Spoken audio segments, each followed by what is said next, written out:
Welcome back to the Real News Network. This is Reality Asserts Itself, and we're continuing our series of interviews with Shir Hever, an Israeli political economist who now joins us in the studio. Thanks for joining us again, Shir. Thanks for having me. And one more time, Shir is an economic researcher in the Alternative Information Center, a Palestinian-Israeli organization active in Jerusalem and Beit Sahur. Am I pronouncing that correctly?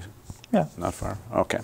And he's working on the political economy of the Israeli security state. His first book was Political Economy of Israel's Occupation, Repression Beyond Exploitation, came out in 2010. So let's pick up the conversation where we were. One question that I know progressive secular Jews in North America always ask, and a lot of people ask everywhere, which is how does a population that begins, first of all, having suffered so much from fascism, which one normally thinks inspires a democratic response, an anti-fascist response, a people that to a large extent were involved in progressive politics in Europe and North America, because many people that wound up going to Israel actually came from the United States and somewhat from Canada, a people who you would think would know better. And you wind up with a society now that is as racist as any place I've ever visited personally. I have been nowhere on the planet where I've heard in casual, normal conversation such overt, out and out racist language and attack, including, I mean, I've spent a little bit of time in the American South. I've never heard anything quite like what I heard in Israel just a couple of years ago. So how do we get from there to here? I think there's something to be said about stereotypes. And there is a kind of stereotype about Jews. There used to be a stereotype about Jews as being a very weak and frail kind of people who are supporting human rights because they don't have the strength to defend themselves. And that's obviously a racist stereotype, just as much as the stereotype that says that Jews are violent brutes that just want to kill Palestinians and are inherently hateful towards Palestinians. And this is something, I mean, I grew up like anyone in Israel, learning the story of the Holocaust and repeating it year after year. But I learned it in the sense of the Holocaust is a universal story. So the Germans were not particularly evil. These were circumstances that made a certain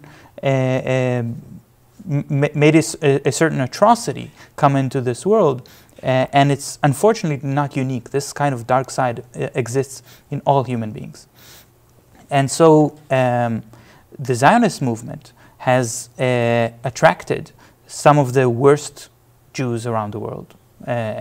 Those people who wanted to use force to get more property and more land. It also attracted people of completely different ideas. It also attracted very progressive people. But those were unfortunately somewhat sidelined.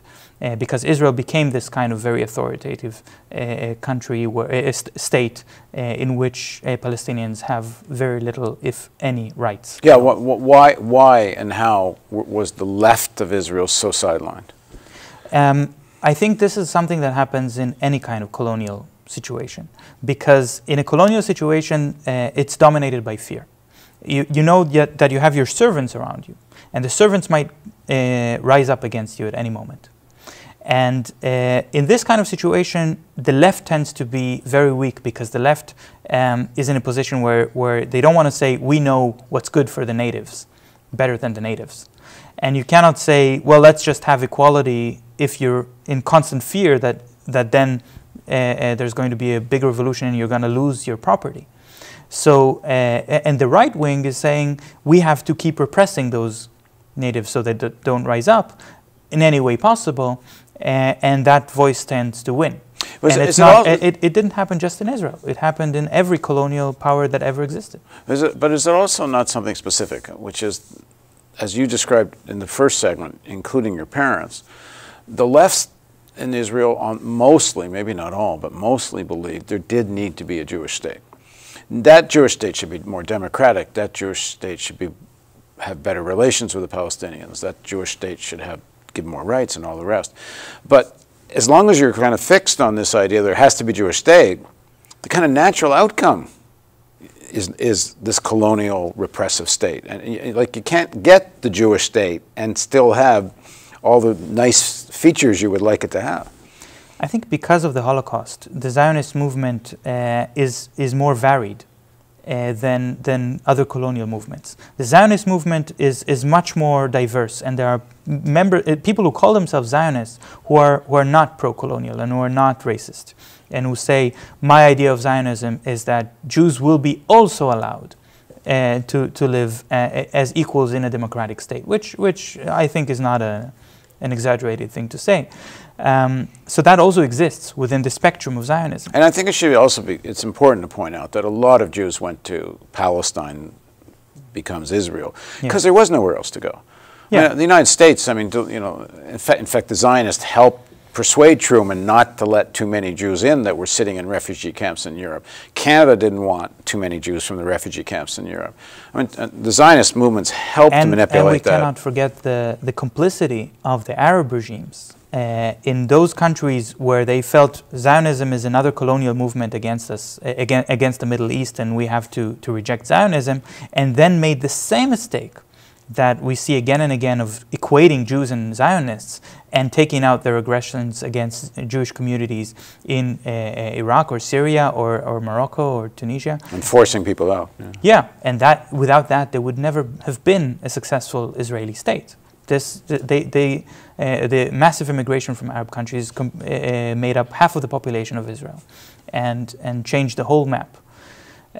So that's part of it, yeah, of course. But I think there was a development of ideas in Israel. So Zionism was sort of a monolithic idea, but you could argue what Zionism mean, and you could argue about shades of Zionism. But I think in the 90s that started to crack, and there's more and more people who are saying openly, we're not Zionists, we reject Zionism. And it's more accepted, even in the political sphere.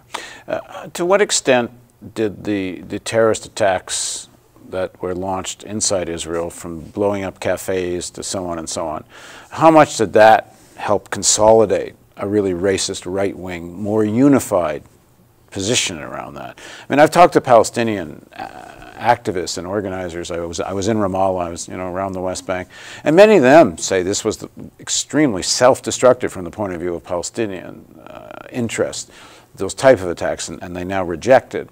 But how important a factor was it? It was very important, but I think it's was a debate also within Palestinian society about what kind of historical path they want to follow. And this is something that I keep repeating in a lot of my talks and also in my book, where there's these models of how you decolonize. And there's the Algerian model and the South African model. And the Algerian model is a model in which terrorism was indeed used on a very large scale. And the amount of violence that was used against the French colonial regime was immense. The French repression was disproportionate. They killed 100 Algerians for every French that was killed. It was completely, it was a massive massacre, but in the end they won their freedom. But what kind of freedom did they win? Algeria did not become a democracy. It did not become a very stable society, because those same leaders of the terrorist groups that won their freedom became the leaders of state. You can say the same thing for Israel. Yeah, you can say the same thing for Israel, but in Israel the level of violence it was not so great. I mean, it was not 10% of the population being wiped out like it was in Algeria. But in South Africa you had a different story. South Africa, there was of course a lot of violence, there was terrorism, but at some point they decided that this is going to be secondary and they're going to put their efforts on the political struggle more. But what I want to say is that the reaction from the colonial groups, whether they're the French or the Boers in South Africa, is almost not so important, because of course French people did not justify the violence by the FLN in Algeria, and it made them even more racist and more violent in response. But it doesn't matter, because eventually the Algerians won their freedom. And I think that was something that was very clear to me also in Israel, that these attacks by Palestinians, they were of course creating an environment of fear in Israel, but they had no military chance of defeating the Israeli army. It wasn't like Palestinians had the ability to actually make any dent in the Israeli military might. They made Israelis be a bit afraid to get on a bus. They made the Israeli government invest a lot of money in putting security guards everywhere. And that also increased the cost of living in Israel. But that's, I was more worried about what happens if this succeeds. What happens if this sort of struggle leads indeed to the end of Zionism or the end of a Jewish state, and then there will be another state where the leaders of those military groups will become the leaders of state. And that seemed like a very dark kind of future. And I'm very happy to see that the vast majority of Palestinians, including many parts of the Hamas party, decided that this sort of struggle is not leading them where they want to go, and that there are other ways. And Hamas announced a unilateral ceasefire in 2004. They still believe that the military struggle is the way to go. But there's also the Fatah party, which say we have to abandon the military struggle and go through diplomatic struggle. And Hamas and Fatah together, they have about 50% support among the Palestinian public, according to various polls. The other 50% have different ideas. For example, not diplomacy and not military struggle, but civil struggle. A couple of years ago, there were hundreds of thousands of people in the streets of Israeli cities protesting the economic inequality, against government economic policies. At the time, it was around the time, not long after Mubarak had fallen, I think, and there was a slogan about, it was Mubarak, what was the other one? It was Mubarak. Yeah, and Bibi. No, but there was a third, there was two, Mubarak someone, and then Bibi Netanyahu, I think. Anyway, they were, Assad. Assad, was it Assad? Yeah, so it was yeah. Mubarak, Assad, and Bibi Netanyahu, Yeah. equating them, and calling Netanyahu another dictator that should fall. And it seemed to be a kind of a breakthrough in a sense that it wasn't all about the Palestinians. There was a real kind of, you could say, class struggle with some mass movement behind it. And then it kind of dissipated. Yeah. What happened? Well, this was a very exciting movement, but also very sad at the same time. Because I know some of the organizers of these demonstrations, and I know them from demonstrations in Bil'in, in the Palestinian territory. So these are people who are anti-occupation first, and class struggle second. And they saw this opportunity to start this movement and to join these demonstrations because there was a very strong sense of disillusionment in Israel about the economy. The Israeli media, the Israeli government are always saying the economic situation is wonderful, the international crisis has not affected Israel. And people are seeing that in their personal lives that's not the case. And actually through social media, people were talking to each other and saying, did you hear what the average wage is? Can you even imagine making so much money? So who is making the average wage? And then people start to wake up. So these friends of mine that were among the organizers were saying we have to organize these demonstrations, but all the political part, what they call political, which means occupation, which means security, which means Palestinians, we have to put aside because it will divide the movement. The time is not ripe. And that was, they were completely right. They were completely right that if they had brought these questions into the demonstrations, it would divide the movement and would make these demonstrations dissipate. This was what the right wing was always saying. These are actually leftists in disguise. They're actually thinking about ending the occupation or giving rights to Palestinians, and they're just pretending to care about cost of living. So they were so they said we cannot fall into this trap. But of course, that also meant that they couldn't even address the question, why is the cost of living in Israel so much higher than in any country in Europe, for example? And what's the answer to that? Well, there is no country in the world that spends on security as much as Israel in proportion of the GDP. And this is something that everybody knows except Israelis, or maybe Israelis know it, of course, but they don't want to talk about it. Israel joined the OECD, the Organization of Developed Economies, and the OECD puts this graph that anyone can see so clearly that Israel has the lowest proportion of its GDP on civilian expenditure, but its total government expenditure is not the lowest. It's actually somewhere in the middle because of all these security expenditures. So that's where all the money goes. So the argument you'd obviously get from the Israeli government and such is, yeah, but we have to because look who's surrounding us. Yeah, and Netanyahu was completely aware of this argument and tried to use it to try to disperse the demonstrations. So there was a terror attack near Eilat in the south of Israel. Netanyahu immediately declared this is an attack that came from Gaza and bombed Gaza and killed 4 people in Gaza. This is a story that was covered by the Real News, by the way. And later it turned out, of course, that the terrorist attack had nothing to do with Gaza. Hamas decided not to retaliate because Hamas said what he's trying to do is get us to fire rockets so that he won't have to deal with the social protests, and we're not going to do his dirty work for him. So they decided not to retaliate. It shows that there's a very deep level of understanding. The protesters were holding signs, we will not be sidetracked by the security argument. Hamas knew that they're not going to play the game, but nevertheless, the demonstrations have faded. Because nevertheless, you cannot shout, the people demand social justice, which was the main slogan of these demonstrations, when you don't agree who the people are. And you don't include the Palestinian citizens of Israel, never mind the occupied territories. There was an attempt to include Palestinian citizens of Israel, but when Palestinian citizens of Israel wanted to say, you know, some of us are internally displaced, and we want our right of return to our lands that were confiscated from us illegally, then that kind of argument was rejected. Just to return to this, this question about the level of racism, even given all that, I was a little taken aback at how easily the majority of Israeli public opinion could accept, even support, the onslaught on Gaza and the killing, the women and children, the targeting of civilian areas. You know, during the all-out attack, it was, you know, such a scale. And all the opinion polls I saw, the majority of people were for it. I know there were pictures. I talked to a young Palestinian woman in a refugee camp in Beirut, and I asked her, you know, what would you say to young Israeli Jews? And she was this happy-go-lucky kid. And all of a sudden her face got very stern.